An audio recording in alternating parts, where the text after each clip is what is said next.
پیش مجھے کتنے لوگ دعوت دیتے ہیں مفتی صاحب ہم آپ کو بلا رہے ہیں, آپ کو وی وی آئی پی پروٹوکول دیں گے. میں کہوں خدا کے لیے مجھے نہ وی پروٹوکول دے, نہ نہ وی آئی پی دے, نہ وی وی آئی پی دے. دماغ پہ ایک اچھا خاصا بوجھ ہوتا ہے. سیکیورٹی چاہیے ہمیں, سیکیورٹی اڑانا دے کو ڈھیم کر کے اڑا دے, وہ شریعت میں فرض ہے کہ سیکیورٹی اختیار کرو, سیکیورٹی کی بات کرو, پروٹوکول کی بالکل بھی ضرورت نہیں ہے. جو یہ بڑے بڑے علماء کو سیکیورٹی ملتی ہے اس کو لوگ پروٹوکول کہہ رہے ہوتے ہیں, حالانکہ ہوتی ہے سیکیورٹی. خیر یہ ٹاپک سے میں ہٹ رہا ہوں. تو اس لیے قارون تو تھا نا بہت بڑے خزانوں کے ساتھ مارکیٹ میں آیا, وی آئی پی پروٹوکول کے ساتھ آیا تھا. تو قرآن کے الفاظ کیا ہیں؟ جو دنیا دار لوگ تھے نا, جو اسٹرگل اور ہارڈ ورکنگ کے ذریعے جو ہمیں موٹیویشنل اسپیکر بتاتے ہیں کہ ایک بڑا آدمی بننے کی کوشش کر رہے تھے. اس دور میں بھی موٹیویشنل اسپیکر تو ہوں گے نا, وہ ہر دور میں رہے ہیں. یہ یعنی ٹوپی ڈرامے تو نہیں کہنے, کچھ اچھے بھی ہوتے ہیں ان میں, یہ ہر دور میں منجن بکا ہے. تو اس دور میں بھی تھے. تو اب جب لوگوں نے دیکھا یار پروٹوکول اس کو بولتے ہیں, کیا شاہی لباس ہے, اور سارے جو آگے پیچھے حشم خدم جی حضوری کرنے والے, اور ایک ہم ہیں, گھر میں عزت نہیں ملتی ہے بھائی. ایک یہ ہے جب آپ کسی کا پروٹوکول دیکھیں نا, آدمی دیکھتا ہے نا, تو جو دنیا پرست لوگ ہیں بہت متاثر ہوتے ہیں, یار کیا عزت مل رہی ہے. تو قرآن کے الفاظ ہیں یا لیت لنا مثل ما اوتی قارون انہ لذو حظ عظیم. اللہ کہتے ہیں جو دنیا پرست تھے, جو دنیا کو مانتے تھے, انہوں نے کیا کہا, ہائے کاش. الفاظ دیکھو, اللہ نے ان کے پورے الفاظ نقل کیے ہیں.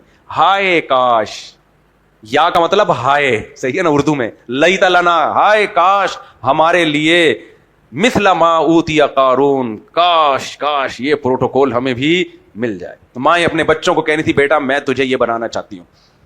جب مائیں دیکھتی ہیں نا میڈیا پہ, کچھ مائیں مجھے دیکھ کے کہتی ہیں کہ میں چاہتی ہوں تجھے مفتی طارق, ویسے تو اکثر مائیں الحمدللہ اپنے بچوں کو مفتی طارق مسعود کے علاوہ سب کچھ بنانا چاہتی ہیں, کہتی ہیں یہ نہیں بن جانا, یہ نہیں بن جانا, یہ بہت ٹینشن دینے والا مفتی ہے. اکثر ماؤں کی رپورٹ یہی ہے. کچھ مائیں ایسی ہیں وہ کہتی ہیں, کچھ لوگ آئے ہیں کہ میں چاہتا ہوں میرا بچہ مفتی طارق مسعود بن جائے. میں نے کہا کیا مطلب مفتی طارق مسعود بن جائے, کیا مطلب مفتی طارق؟ میں نے کہا اگر آپ کا مطلب یہ ہے کہ جیسے ہم کبھی جاپان جا رہے ہیں, کبھی آسٹریلیا جا رہے ہیں, کبھی کینیڈا, یہ بن جائے, تو میں نے کہا بھائی آپ یہ گاڑی واڑی دیکھ کے ٹھیش پیش جا رہے ہیں, تو میں نے کہا یہ مفتی طارق مسعود کا مطلب ہے تو بھائی نہ ہی بنو, اچھا ہے, کیونکہ دنیا دار لوگوں کے پاس ہم سے کروڑہ گنا زیادہ ہی. اور اگر مقصد ہے نیک بننا تو پھر نیک بننے کی دعا مانگو. آپ کو کیا پتا کہ میں نیک بھی ہوں گے نہیں ہوں, ضروری تھوڑی ممبر پہ جو بیٹھا ہوا ہے پگڑی پھگڑی باندھ کے, وہ میں یہ نہیں کہہ رہا کہ میں کوئی گناہ گار آدمی ہوں, ایسا نہ ہو الزامات لگا دیں. تو پھر یہ دعا مانگو, اے اللہ میرے بچے کو نیک اور صالح بنا دے. یہ دعا مانگنی چاہیے بھائی. تو یہ کیا ہے کہ یہ بنا دو, فلانا بنا دو, ڈمکانا بنا دو, یہ تو پھر غلط سوچ ہو گئی نا. تو دنیا کی محبت مختلف زاویے بدل کے آتی ہے, کبھی دین کا لبادہ اڑ کے بھی آ جاتی ہے کہ میرے بچے کو ایسا بنا دو, وہ پیچھے کچھ اور فلسفہ ہوتا ہے اس کے. خیر, تو قرآن کہتا ہے جو دنیا پرست لوگ تھے انہوں نے قارون کو دیکھ کے کیا کہا, یا لیت لنا مثل ما اوتی قارون, ہائے کاش ہمارے پاس قارون جیسے خزانے ہوتے. آئے ہائے یہ پروٹوکول, عزت ملتی. قرآن کیا کہتا ہے, میجورٹی تو یہی حسرتیں کر رہی تھی, ہائے ہائے ہائے ہائے کر رہی تھی بیٹھ کے, اور ان کو موٹیویشن مل رہی تھی.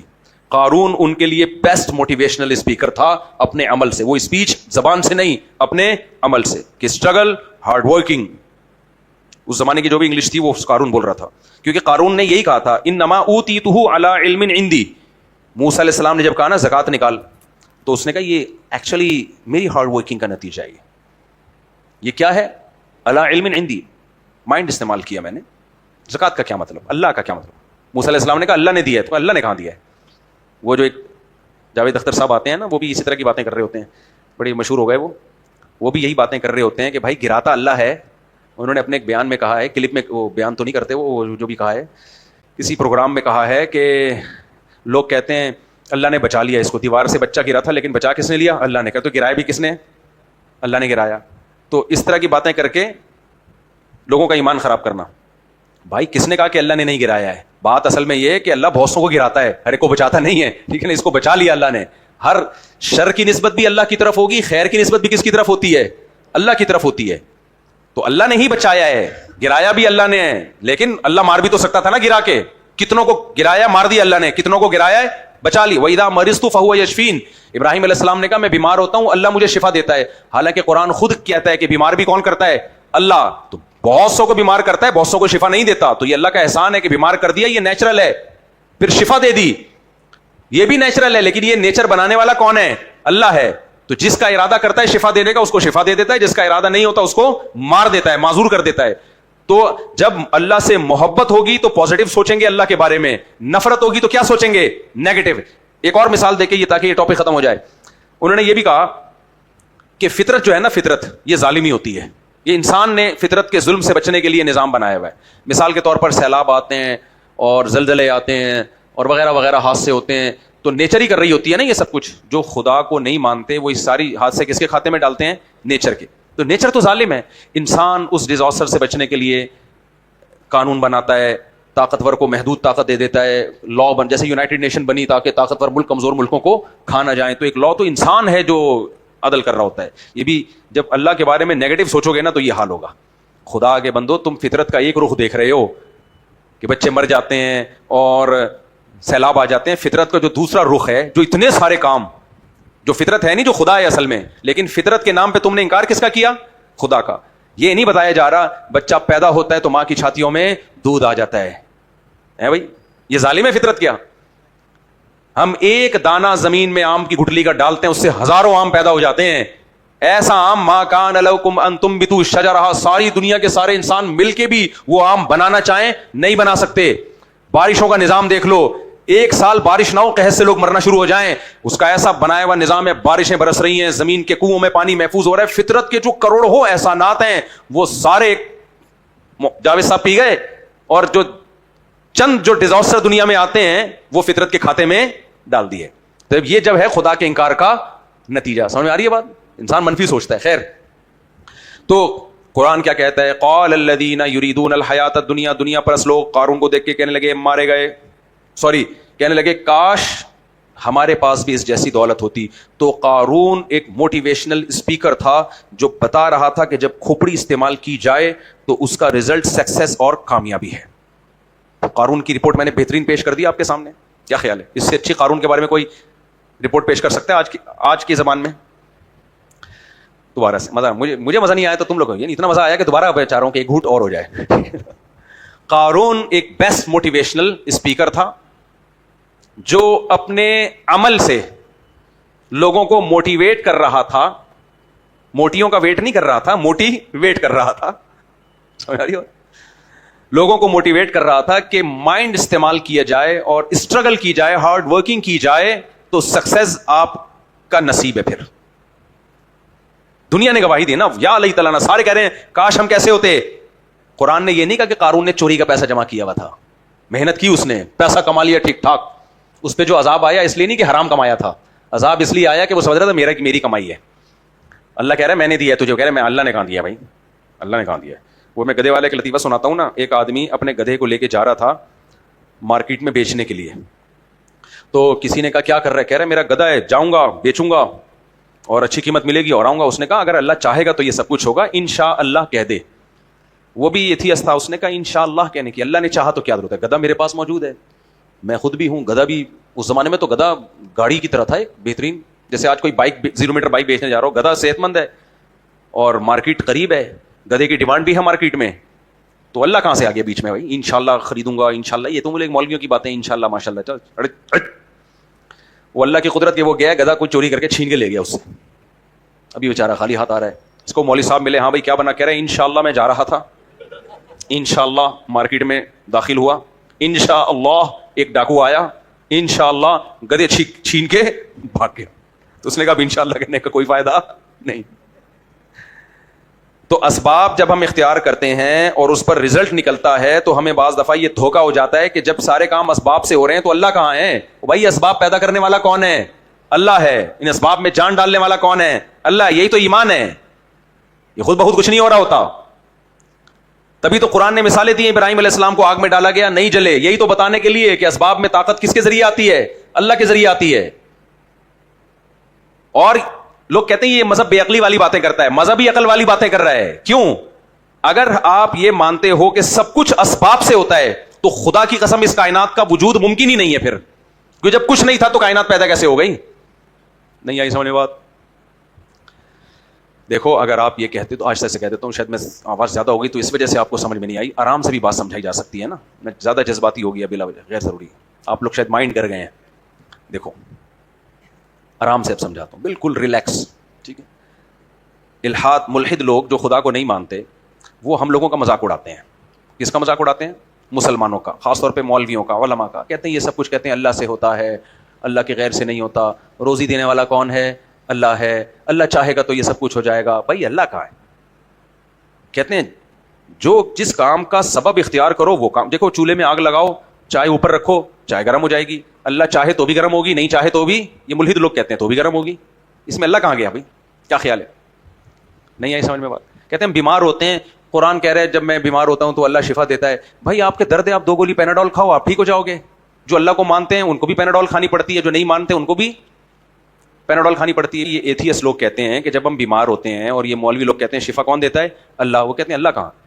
جو اللہ کو نہیں مانتے ان کو بھی شفا 2 گولی پیناڈول سے ہی ہوتی ہے، جو اللہ کو مانتے ہیں ان کو بھی شفا 2 گولی پیناڈول سے ہی ہوتی ہے. جو یہ کہتے ہیں انشاءاللہ یہ گولیوں سے مجھے فائدہ ہوگا، ان کو بھی فائدہ ہوتا ہے. جو یہ کہتے ہیں کہ انشاءاللہ نہیں کہتے ان کو بھی فائدہ ہوتا ہے. وہ تو گدے والا ایک واقعہ ہو گیا اتفاق سے، ورنہ آپ اپنی پروڈکٹ، انگریز جتنی چیزیں مارکیٹ میں بیچ رہا ہے انشاءاللہ کہے بغیر بیچ رہا ہے نا. بک رہی ہیں کہ نہیں بک رہی ہیں؟ بلکہ زیادہ بک رہی ہیں ان کی کیا. اور ہمارے انشاءاللہ ماشاءاللہ والے حج کر کے آتے ہیں، ٹوپیاں پہن کے غسل کر کے قرآن خوانی کرواتے ہیں، اس کے بعد بھی سونے کا کاروبار کر رہے ہوتے ہیں دکان میں بیٹھ کے. سونے کا مطلب سلیپنگ. ہمارے ایک دوست ہے نا، وہ سارے دم درود کروا لی ہے، رقیہ بھی کروا لی ہے، پھونکے لگوا لی، قرآن خوانی کروا لی. میں ایک دن گیا، میں نے کہا آپ کو بزنس چل رہا ہے؟ کہہ رہے ہیں اللہ کا شکر ہے اب تو میرا ہم 2 بھائیوں نے مل کے ایسا بزنس شروع کیا وہ تو چل ہی رہا ہے، میں خوش ہو گیا. میں نے کہا چلو. کہتے ہیں کیا؟ میں نے کہا کہتے ہیں سونے کا کام شروع کیا ہم نے. میں نے کہا شاید گولڈ پہ آ گئے. میں نے کہا تم تو پکوڑوں کا نہیں ہو رہا تھا، تم سے پکوڑوں کا بزنس نہیں ہو رہا تھا، سونے کا کیسے؟ کہہ رہے ہیں اللہ کا بڑا فضل ہے یار، دونوں بھائیوں نے اب سونے کا کام شروع کیا دکان میں، اور اللہ نے بڑا نوازا ہے. مولوی تھے وہ. مولوی لوگ اکثر تھوڑے نا خوش ہوتے ہیں نا، اس لیے بے روزگار ہو کے اتنے خوش تھے. دیکھو میں نے کہا میں سمجھا نہیں یار، پکوڑوں کا نہیں ہو رہا تھا، گولڈ کا کیسے کر لیا؟ کہہ رہے ہیں بھائی سونے کا کاروبار. میں نے کہا کیسے؟ کہہ رہے 12 گھنٹے میں سوتا ہوں، 12 گھنٹے وہ سوتا ہے. تو ہمارا کام اب کیا ہے؟ سونے کا. میں نے کہا بزنس تو چل ہی رہا، کم از کم نیند تو پوری کرو نا ادھر آ کے. تو اور کتنے انشاءاللہ ماشاءاللہ کہے ہوں گے انہوں نے، ہے بھائی؟ قرآن خوانی بھی کروا لی ہوگی، انشاءاللہ ماشاءاللہ بھی بزرگوں سے دعائیں بھی کروا لی، اور گورا نہ انشاءاللہ نہ ماشاءاللہ، دے دنادن نوٹ چھاپے جا رہا ہے. تو یہ ایتھیس ملحد لوگ اس طرح کی باتیں کرتے ہیں کہ دیکھو ہر کام لاجک سے ہو رہا ہے، ہر کام تو اللہ اللہ اللہ کہاں ہے؟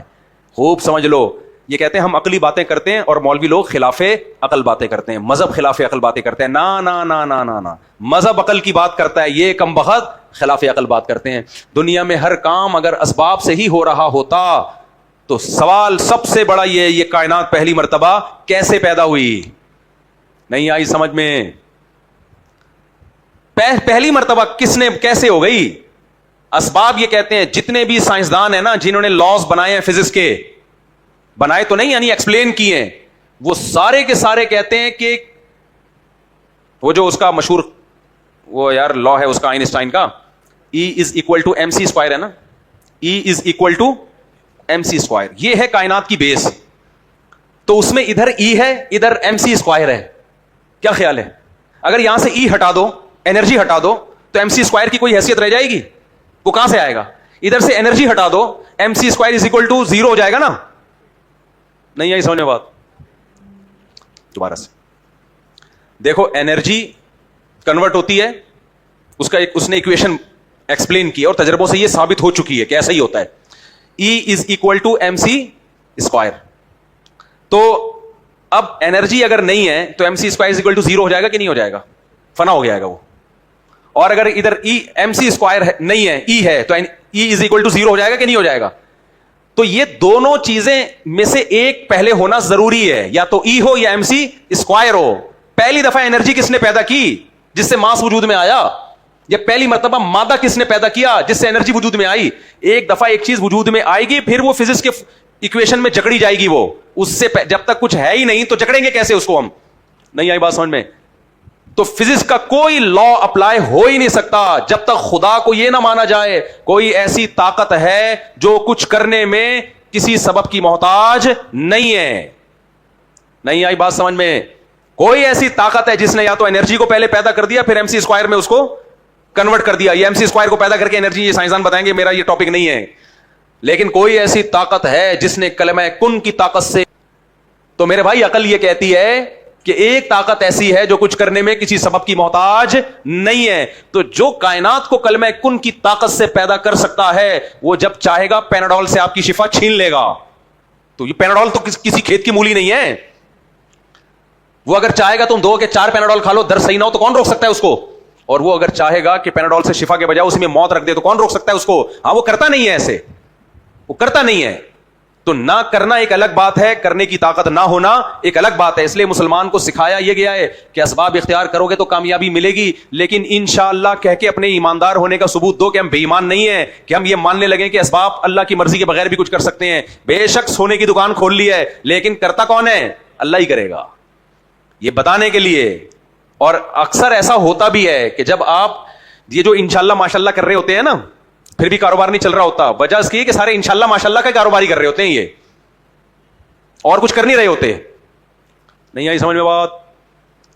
ابے دیکھو، آپ نے کہا، آپ یہاں بیٹھے ہو، آپ نے کسی مولوی صاحب سے سنا قرآن میں آتا ہے انشاءاللہ کی بڑی برکت ہے، اور واقعی یہ ہے، حدیث سے بھی ثابت ہے. اور انشاءاللہ نہ کہنے کی بڑی بے برکتی بھی ہے. اور دیکھو کچھ چیزیں غیر مسلموں کے لیے نہیں ہوتی، مسلم کے لیے ہوتی ہیں، کیونکہ وہ تو خدا کو مانتے ہی نہیں نا. اللہ کہتے ہیں ٹھیک ہے تم نہ کہو انشاءاللہ، لیکن مسلمانوں کے لیے اللہ کے اصول کچھ اور ہیں. تم تو مانتے ہو نا، ماننے والے کو ٹھوکا جاتا ہے، پیٹا جاتا ہے، سزا دی جاتی ہے، نہ ماننے والے کو تھوڑی ہوتا ہے. ابے بھائی محلے میں ایک بچہ آپ کو اپنے ابا ہی نہیں مانتا، آپ اس کو بول رہے پانی لے کر آؤ، وہ نہیں لا رہا، آپ بولے کہ نالا میری بلا سے، لیکن وراثت تجھے نہیں دوں گا میں. اپنا بچہ جو آپ کو ابا مانتا ہے، آپ کہہ رہے پانی لے کر آؤ، وہ نہیں لاتا، چماٹ مارتے، وہ کہتے لے بھائی وہ تو آپ کو ابا ہی نہیں مانتا، اسے تو ڈانٹتے بھی نہیں ہو، اور میں پانی نہیں لاتا مجھے چماٹے آتے ہیں. وہ کہیں گے بھائی تو مجھے بابا مانتا ہے تو پوری طرح ماننا. تو مسلمان انشاءاللہ ماشاءاللہ نہیں کہے گا، اس کے لیے سائیڈ افیکٹ ہوں گے. جو لبرل لوگ ہیں نام نہاد، جو خدا کو مانتے نہیں ہیں، ان کے لیے تو احکام ہی کچھ اور ہیں. وہ تو قارون بن کے بھی اتنا پیسہ کما لیا انہوں نے. سمجھ میں آ رہی ہے کہ نہیں آ رہی ہے بات؟ ہاں کچھ لوگ انشاءاللہ ماشاءاللہ بہت چلا رہے ہوتے ہیں، پھر بھی کیا ہوتے ہیں؟ زیرو. ان کی مثال ایسے ہے کہ فرض کرو مجھے بھوک لگ رہی ہے، آپ کا مفتی صاحب آپ کو بھوک لگ رہی ہے، آپ پیٹ کیسے بھرے گا؟ اللہ بھرے گا انشاءاللہ. کون پیٹ بھرے گا؟ اللہ. آپ کو پیاس لگ رہی ہے، پیاس کیسے بجھے گی؟ انشاءاللہ اللہ بجھائے گا. مفتی صاحب پانی پی لو، ہم پلا دیں. نہیں، میں کس پہ نظر ہے میری؟ تو قیامت تک انشاءاللہ ماشاءاللہ کہتے رہو. بولو آج مسلمان کا جو انشاءاللہ ماشاءاللہ وہ یہ والا چل رہا ہے. کام دھیلے کا نہیں ہے، کاروبار وہ کر رہے ہوتے ہیں، دسمبر میں برف بیچ رہا ہے، گرمیوں میں کوئلے بیچ رہا ہے، تو چلے گا؟ دیکھو ہمارے ایک دوست نے گوشت کا بہت اچھا کاروبار شروع کیا چند سال پہلے، بڑا وی آئی پی دکان کھولی انہوں نے. میں نے بھی ان کی بزنس کو پروموٹ کیا، حالانکہ میرا کوئی شیئر نہیں تھا اس میں. میں نے کہا چلو حلال کام کر رہے ہیں. نہیں چلا. آج میری ملاقات ہوئی، میں نے کہا کیوں نہیں چلا؟ جی اس لیے نہیں چلا کہ جو ملازم تھے نا کم بخت تنخواہ پہ تھے، ٹلے بہت مارتے تھے. ملازم کیا کرتے تھے؟ ہر 4 دن کے بعد کسی کی نانی کا انتقال ہو رہا ہے، کسی کا ماموں چھٹی پہ گیا ہوا ہے، کسی کی دادی کا انتقال. ایک بندے کی نانی 3 دفعہ مر رہی ہے. ہوتا ہے ملازمین کے ساتھ. تو میں نے ان سے کہا آپ کو پہلے نہیں پتا تھا کہ پاکستان میں بزنس کے لیے یہ ہوتا ہے؟ آپ بھی کبھی حماقت نہ کرو. جب تک آپ سامنے والے کو شیئر نہیں دو گے نا پروفٹ میں، دھیلے کا کام نہیں کر کے دکھائے گا. وہ میں بتا دوں، آپ بیڑا غرق کر دے گا تمہاری دکان کا. آپ اسباب ہی اختیار نہیں کر رہے ہو کامیابی کے. اچھا پھر میں نے ان سے پوچھا آپ تو بقرعید میں اجتماعی قربانی کا بھی بزنس تھا. کہہ رہے ہیں وہ ہوا یہ ایک دفعہ 2 سال ایسا ہوا کہ میں وہ قربانی کی بارش ہو گئی بقرعید والے دن، وہ سارا گوشت بیڑا غرق ہو گیا. میں نے کہا آپ کو پتہ نہیں تھا کہ بارش بھی کسی بھی ٹائم پہ؟ کہہ رہے ہیں یار کبھی ایسا ہوا نہیں. اب یہ انشاءاللہ ماشاءاللہ کی کو غلط کہو گے، یا آپ اپنی گورا ایسا نہیں کرتا. میں انگریزوں میں بھی وہاں جا کے لوگوں سے ملا ہوں، میں نے وہاں کے لوگ، انگریز پتہ ہے کیا کرتا ہے؟ کوئی کام شروع کرنے سے پہلے اس کے سائیڈ افیکٹ پہ وہ زیادہ محنت کر رہے ہوتے ہیں. کہاں سے نقصان کا خطرہ ہے، پہلے ان کھانچوں کو بند کرو، پھر آؤ میدان میں. ہمارے ہاں سارے دپل میں. انگریز کبھی یہ حماقت بولو، وہ پہلے کہے گا، وہ بڑی سیف گیم کھیلتا ہے. وہ کیا کھیلتا ہے؟ کہہ رہا بھائی جو پیسے تو کما رہا ہے تو تیرا کیا لگ رہا ہے اس میں؟ آپ کہہ سکتے تو میرا بھائی ہے تو میرا بھائی نہیں ہے. یہ بالکل وہی حساب ہے جو بیگم شوہر سے کہتی ہے آپ یہ کائنڈلی مکان میرے نام کر دیں. انگریزوں کی بیگم یہ ہم کبھی بھی نہیں کہتی، ان کو پتا ہوتا ہے یہ انگریز یہ کام نہیں کرے گا. کہے گا میرج سرٹیفکیٹ اپنی جگہ. اب یہاں کئی کیسز آ چکے ہیں، میں نہیں کہہ رہا ساری عورتیں ایسی ہوتی ہیں، لیکن بہت کیسز ہو چکے ہیں میرے سامنے. میں 18 سال کا تھا، بلکہ 15 سال کا سمجھ لو. کیسز اس وقت سے ڈیل کرنا شروع کیے 18 سال کے بعد، جب مدرسے گیا اس کے بعد پھر تو کتنے تجربہ ہو چکا ہوگا کہ نہیں ہوگا. 20 لوگوں کے کیسز ہیں. شوہر نے بیوی کی محبت میں بیوی کے نام پراپرٹی کر دی، اس کے بعد میاں کا ہوا بیڑا غرق. سب بیویاں ایسی نہیں ہوتی جو عورتیں میرا بیان سن رہی ہیں، وہ ان کے علاوہ کی بات کر رہا ہوں میں. اب کیا ہے، وہ لوگ میرے پاس آتے ہیں کہ میری وائف کہہ رہی ہے کہ تم یہ مکان میرے نام کر دو. تو میں کہتا ہوں کیوں بھائی، تمہارے نے بنایا تو تمہارے رہنے دو، وراثت میں اس کا جو حصہ ہوگا مل جائے گا. کہہ رہے نہیں، بیوی کہتی ہے کہ آپ کو مجھ پہ ٹرسٹ نہیں ہے، کیا آپ کو مجھ سے محبت نہیں ہے. کہہ رہے یہاں کہ میں چپ ہو جاتا ہوں یار, محبت بھی ہے, ٹرسٹ بھی ہے. تو اب یہ رشتہ ایسا ہے, اس میں آدمی کہتے ہیں مجھے تم پہ اعتماد نہیں ہے, تو بیگم تو 2 منٹ میں آنکھیں سیاہ, تمہیں مجھ پہ اتنا بھی اعتماد نہیں ہے کہ صرف کاغذ میں میرے نام کر دو گے تو میں کھا جاؤں گی.